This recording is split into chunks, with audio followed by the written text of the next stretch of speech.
The Cubs are listed as a best fit for a ton of free agents. We reveal who they are. What's the timeline in Cody Bellinger next? You are Locked On Cubs, your daily Chicago Cubs podcast, part of the Locked On Podcast Network, your team every day.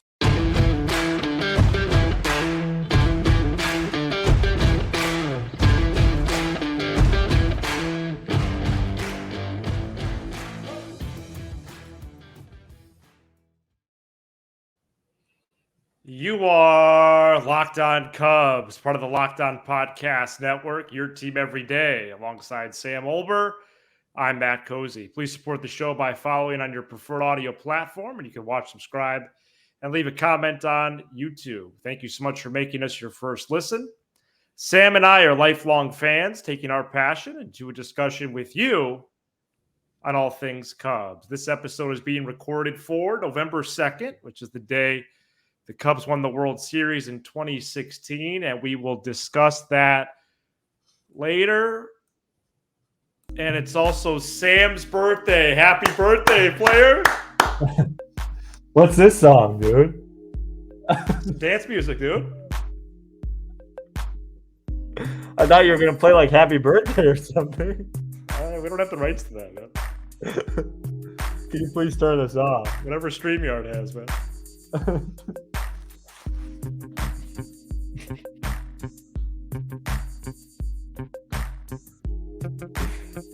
All right, so free agent. Everybody wish Sam a happy birthday in the comments. And I apologize for the music from some robot in 1920 or whatever the heck that was, dude.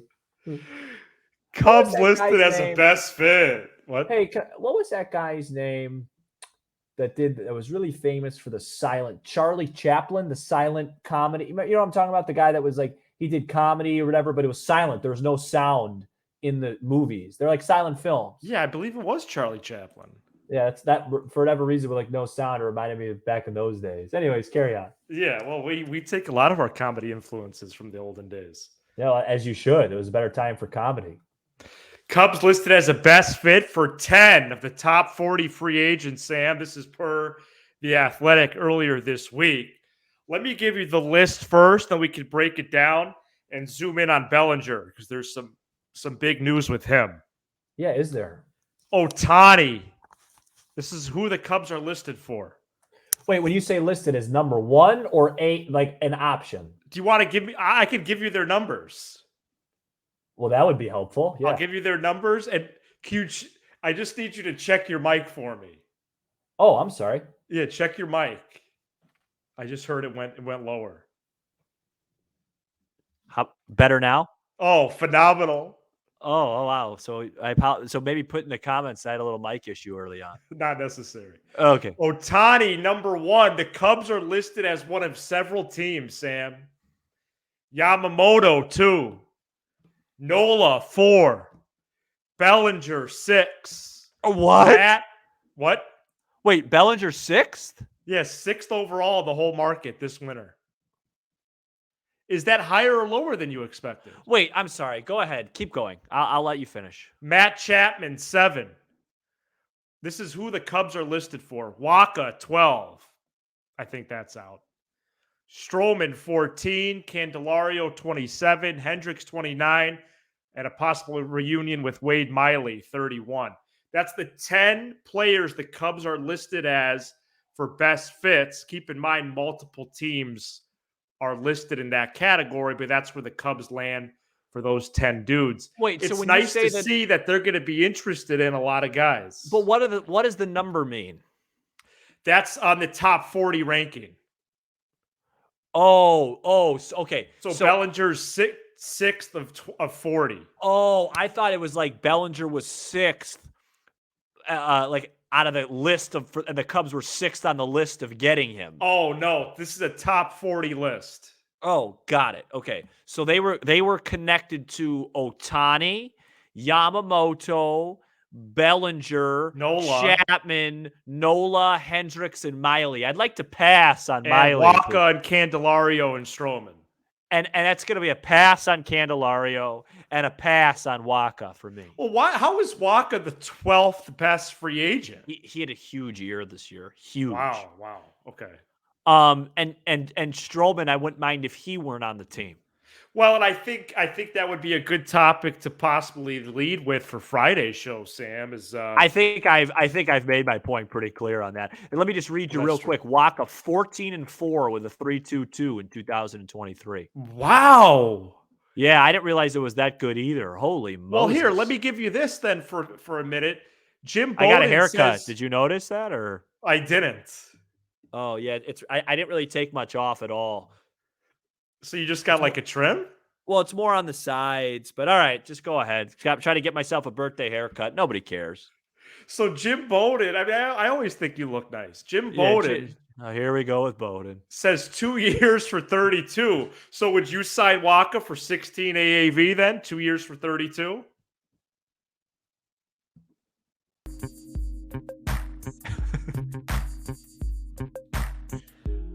Yes, I would. You're right. Okay, yes, you would. I would. All right. I thought he'd be pricier than that. How about this? Because you're dishing a lot. I understand Candelario didn't play well down the stretch, dude. I don't. But you're want dishing him a lot of smoke to him, man. All right, fine. You're throwing him a lot of shade. Like if the sun's out, like that man is shaded by some of what you're dishing to him. Let me put my money where my mouth is. Tell me what you're going to say. Bowden says only 2 years for 15 M's total. Really? You got to sign that deal. Are you serious? Yeah, that's what he projects. 2 years, 15 million is the projected deal for Candelario. Yeah, which is a reflection maybe of his poor play down the stretch. Yeah, all right. I mean, if there's no but other it's a option, bargain, though. No, that okay. First of all, I wouldn't do it because I don't think he's very good at third, and I just don't think he's a good fit on this team. I think the Cubs need more pure hitters, and he is more of a selective guy. But yes, you're right. If I heard the Cubs re-sign Candelario for 215, I'm not going to whine about that because that is an absolute bar. I mean, that's a steal. I mean, he'd be making more money a year than like Horner. Right. He'd be making less money than Drew Smiley, by the way. Right. I mean, no, you're right. I didn't realize the market. What is this? The Great Depression? Okay, well. I mean, geez. And real quick, just so we can eliminate this brother Matt Chapman from any Cubs discussion, Bowden says 6 for 127. That's out. Nick Madrigal at times was better than him. Wait, what was the number? 6 for 127. All right. Are we sure Bowden is like all with it? Why does he get that deal and Candelario had a better offensive campaign? It's such a massive gap. I mean, Chapman's a brilliant defensive player. No, if the Cubs give him triple digits, you could do solo for the summer. Okay. Well, then you've only threatened to leave. Someone should do a compilation of Sam threatening to leave. That'd be funny. If this was my full-time job, I would, respectfully. Hey, listen. There are 2 parody Sam Olber accounts on Twitter. There is still? Because I remember I contacted one of them at one point. I never told you. Yeah, and he's gone, so I counted him, and then there's a new one. But to be honest, a new one. Okay. But to be honest, I think it's making fun of me a lot, right? But it's very funny. Oh, really? Yeah, it's like I'm not even aware of this. I guess I shouldn't be surprised you are. Well, I got tagged in it. Really? Yeah, it like clips up things I say and it makes me look dumb because I am. So it's a good account. Oh boy. Listen. Let me tell you something. I don't know if I want to give promo to that or not. No, I'm okay being made fun of if it's funny. Obviously. If it's funny and appropriate and true. Let's move on to Cody Bellinger. He's 6th. So who are the 5 guys ahead of him besides Ohtani and Yamamoto? Ohtani, Yamamoto, Nola. Yeah. And that's who I have in front of me because they were Cubs fits. So I'm just kind of curious. No, I can find it pretty quick. I have a slow machine. Jordan Montgomery is 3rd. Oh. And Blake Snell is 5th. That makes sense. I would love either of those men on my team. a more local angle from The Athletic, and here's really the big news, and I really. think this will be the episode title. Okay. Here's from Sahadev Sharma. Quote, all scouts agree that Scott Boras is the wild card this offseason.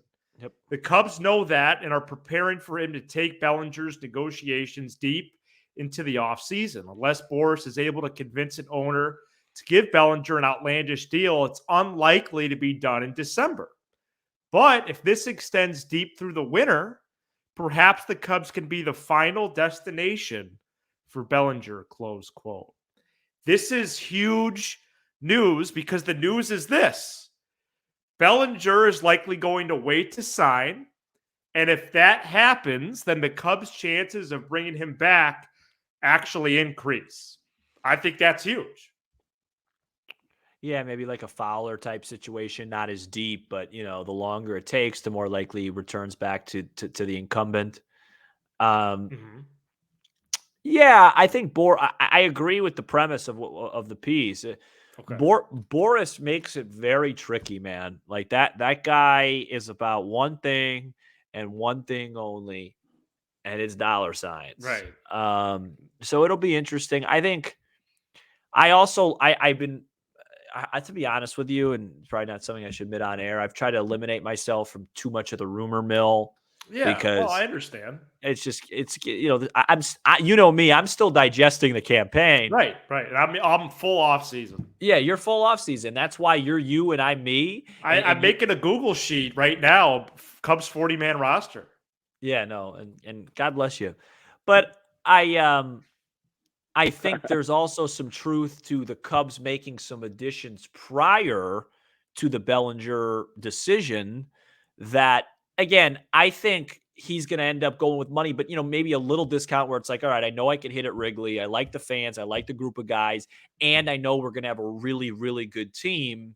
That might be a part of it as well. And that if you really want to be glass half full, which, I'm probably due for after, making fun of all the ghosts of the Cubs past yesterday, you could make the case that it's even more incentive for the Cubs to be active early to prove to Mr. Bellinger that we're serious about winning a world championship. I think so. In 2024. And that's why I expect in the month of November a big trade. Absolutely. And I'm loving what you're dishing out. And there's just the component of, well, Jed Hoyer isn't going to wait for Bellinger. So then he trades for Soto. He trades for Alonso. We get to Valentine's Day. Bellinger's still out there. We got all three. Yeah. Do I tweet the lineup out? Well, that'd be a heck of a Valentine's Day gift. The pitching free agent class is kind of interesting. It's really not to me. Okay. I don't find it really interesting at all. Well. I mean, besides Aaron Nola, right? I mean, and Blake Snell's going to win the Cy Young. That doesn't really appeal. It doesn't intrigue me. Okay, well, I'm just going to finish my thought because that's what I get. That's what I get, paid to do on this program. Blake Snell is your Cy Young Award winner, most likely. Right. Aaron Nola is a stud. He is. Jordan Montgomery, I believe, is he pitching tonight or maybe the next game? He's also a great pitcher if there is one, with a lot of postseason success. And the headliner is the Japanese pitcher Yamamoto. Right. It just shows that's the top of the class. Yeah. But I'm just saying the point I'm trying to make is, 10 years ago, if you have an incumbent Cy Young Award winner, it's twice I've used the word incumbent on here. This isn't an election. And I was to tell you that somebody overseas, the point I'm trying to make is that Japan more and more are starting to have a major impact on the game. And where it comes, and people are starting to take what they see out there very seriously and not the way it used to be. Well, it's like, okay, well, he did it there. Could he do it here? Because, Blake Snell is a Cy Young Award winner. He's going to be a two-timer. Aaron Nola is a stud that loves to pitch 200-plus innings and pitch big games. Mm-hmm. Like, I would be fascinated to ask Cub fans, so I'm going to do it right now. Comment below, in order, who you would like out of these four. Nola, Montgomery, Snell, and Yamamoto. What a great question. The latter of which you've never seen pitch in the United States. But still, the hype, the youth, the stuff. Is the ceiling so high? Every time I say this, a ceiling analogy, I think about Michael Jordan. And I don't know if you heard the news today, but Marcus Jordan is going to be marrying Scottie Pippen's ex-wife. Let's not go there. Okay, please don't. Yeah, I will. It's a little weird to me. The ceiling for Yamamoto, is it high enough to where you say, hey, Blake Snell, thanks, but no thanks. Here's 120 M's. We want Yamamoto. Well, Bowden says 7 for 211 for Yamamoto. Holy moly. Yeah, 211. And he was right on Senga last winter. What was it, 5 for 75? He had that exactly Senga right. Senga had a brilliant season. He was terrific. He was brilliant a couple times too. So you have a few opportunities to comment. Have I really? Yes, comment you're an everydayer. Have I? Comment Sam's happy birthday and comment those pictures in the order you would want them. Triple-digit comments. That's the expectation. That's going to be a lot of comments. And make sure you like the video as well for the algorithm. Coming up next, John Mallee returns, Sam. And Andy Green interviews for another managerial job. Stay tuned. Today's episode is brought to you by FanDuel. Score early this NFL season with FanDuel, America's #1 sports book. Right now, new customers get $150 in bonus bets with any winning $5 money line bet. That's $150 if your team wins. If you've been thinking about joining FanDuel, there's no better time to get in on the action. The app is so easy to use. There's a wide range of betting options, including spreads, player props, over-unders, and more. Bears, Bulls, and Blackhawks are all in season right now. So get in on the action at kickoff, tip-off, or puck drop. FanDuel.com/LockedOn. FanDuel, official partner of the Locked On Podcast Network. John Mallee is returning to the Major League staff, reported by The Athletic on Wednesday. Mallee was the hitting coach for the Iowa Cubs this past season. It was the Cubs hitting coach from 2014 through 2017. Sam, if you combine hitting coach and assistant hitting coach positions, the Cubs have had over 10 hitting coaches since Malee's departure. Mallee is being added to the staff despite the Cubs already having 2 open spots, and there is no update on those 2 spots. Any thoughts on Mallee? No. Andy Green interviewed for the Mets managerial opening earlier this week, and he is now interviewed with the Angels, Guardians, and Mets this offseason. So it looks like David Ross's bench coach is garnering a lot of interest, but he would be a definite absent. It just finish your thought. He would be a big loss for the Cubs, especially as they enter a contending season. I've just never seen a team garner so much interest from everybody on the staff that won 83 games. And it just makes you really question the skipper in place. But listen, apparently, Matthew, I don't know anything about managing because Ryan Poles of the Bears gave a huge vote of confidence today to his coach, Matt Eberflus. So I kind of just give up on the whole head coach thing and I'm just going to just forget about it. And hopefully I'm wrong, but I got to tell you, I don't think I am. Well, that's the biggest thing right now on your X account. The few times that I'm on there per day, people love slinging you some salt about your coaching tweets. Yeah, people think that I always blame the coach and I always blame the manager, which is funny because you've known me for like a year. So you only have one real identifier, and that's David Ross, and I feel pretty good about that. And if you think that I'm wrong in blaming the head football coach in this city, then that's a personal problem, and you got to take care of that. If there's any part of you that thinks that that's a team that looks like they're well coached, then with all due respect, you take care of that. That's not my responsibility. Okay. You don't see me whining about the Patriots firing their coach. when they're struggling. They got a guy that's won 6 of them. So Right. anyway, I just don't understand. Andy Green is just being courted by every organization. Napoli's being courted, and I don't think we did much well as a staff. So what does that tell you? I like Andy Green. I'd love for him to be the head manager of this. Well, he was a manager. And you know, if you let me tell you something that I've never. Diego Fathers. Let me tell you something publicly. If I were rating guys, I would want to manage this Cubs team that are somewhat available right now. There's a lot of guys available. Counsell would be a high on that list, but you know who else would be really high? Can I guess? Yes. Buck Showalter. Incorrect. Okay. Mike Napoli. Oh, well, yeah. I think that high. I think he's that much of an upgrade from his boss.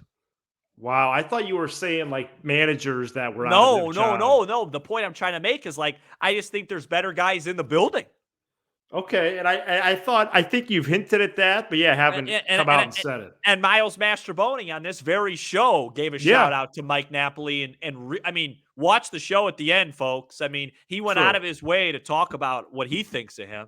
Yeah, you didn't ask about Napoli. I didn't mention Napoli's name. Right, it was in reference to stealing bases. I have some sources around the league, a little bit, nothing crazy, that have also they don't report anything to me, but I'll come to them and say, "Hey, am I on the right track here?"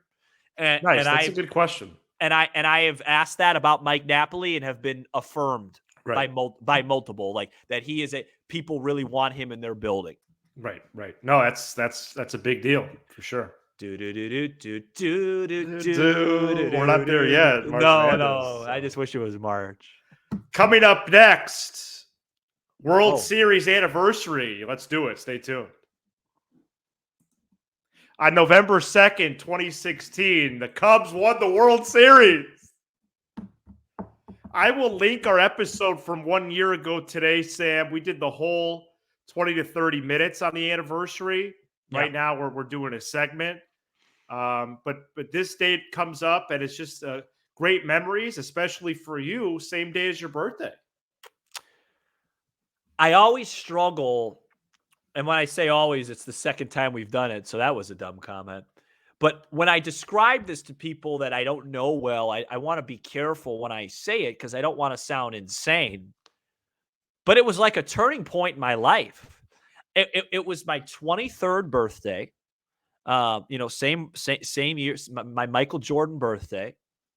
And at that point in my life, not to overdo it, but I had just graduated college that past May. That 15-16 school year, my senior year of college, was not a good one for me personally. I was struggling after college to find consistent work, and it wasn't until April of 2017 where I was hired at my current employer. And it was a tweener year for me. I was just starting a YouTube channel. I was just starting Facebook Lives after games. I was just kind of finding my footing with the entertainment and podcasting world before it was at the time. Yeah, foreshadowing. And them winning the World Series, everybody has this. Everybody has these vices, that you have that get you through times. And the Cubs winning because I was a Cubs fan, a Bears fan, an Illinois sports fan. I never saw like an ultimate championship before. I had always had my heart broken. And like I said, it was a game changer for me. It happened on my birthday. I'll never forget it. It was the most nervous that I have ever been in my life, to where I literally, the day they played, I'll never forget this. There was a Burger King right next to my mom's. I was living at my mom's at the time. And the only thing I ate the whole day until they won the World Series was a peach mango, something like that, smoothie. Really? From BK? Yeah, because I didn't want to leave the house. I didn't want to go anywhere. I woke up that day. It was and you got to remember, I'm getting the birthday calls. I'm just like, hey man, like, good, thanks, talk to you. All right, great. Like this is like, like this is not that time. Like this is much bigger than me. And so you did a quick drive, got a smoothie, came back right away. Very quick drive, got a smoothie. I remember I remember feeling very nauseous most of the day and like just really not into anything about my birthday. And my mom, who's the best, she got me like this whole big food spread. We had a couple of a couple of my closest friends over for the game. And I was just like, and my dad couldn't do like a group thing. My dad was on his own because it was like, it just wasn't that he was in a totally different mental space and just very serious. And I was just like, Mom, like, there's no food right now. Of course, Anthony, if he's listening to this, Anthony found a way to eat about 3 to 4 sandwiches. But, and we watched, and it was I wish people were a fly on the wall during that scene. Yeah. It was set it up really well. And to the people out there that go, hey, they actually won it on November 3rd, miss me with that, okay? Yeah. The game started November 2nd. It's 11/2/16. It's my birthday. And I really, last thing I'll say, I'm talking too much. I really underestimated, Matthew, how cool it would be that it happened on my birthday. I was like, oh, cool, it happened on my birthday. But every single year now on my birthday, I am reminded that happened on that day. Right. It's like the greatest thing that's ever happened to me. You've said that. Yeah, you've said that multiple times. And I stand by it. It's the coolest. Right. Like, how cool is that? Hey, the only thing that I do, like, I'm a diehard Cub fan. Like, that's me. And they won the one time they delivered for real on your birthday. Was on my birthday. I'll take that one to the grave. No doubt. No doubt. Thank you for sharing that story. I don't really know if it was a story, but yes, it was. Stop doing that. Don't minimize the stuff you say. I'd like to eat something after the show quickly. Thank you. Oh, sorry. Happy birthday, Sam. I love doing this show with you. I love the Cubs. And let's keep this thing going. Well, and if I don't see you out with me, if I don't see you out with me Saturday night, you could just find a new partner for Tuesday's episode. Another threat. So see you later. If the Rangers win Wednesday night, the offseason officially starts Thursday. So when Sam is here Friday solo, we might have news about Stroman. We might have news about Hendrick. Perhaps Patrick Wisdom gets traded. Perhaps there's some other things that go on, some options exercised or not, and things like that. We'll see. So keep it here for Friday's episode with Sam. Again, in the comments, wish him a happy birthday. Tell us you're an everydayer. And would you go Yamamoto or Snell or Montgomery or Nola? Thank you so much for checking out this edition of Locked On Cubs. You give us 20 to 30 minutes, and we'll give you all things Cubs with a laugh or two along the way. Be sure to hit subscribe on YouTube and smash the like button for the algorithm. And shout out to the audio peeps. We're in your ears on Apple, Spotify, Sirius XM, and more. He's Sam Olber. I'm Matt Cozy. This is Locked On Cubs.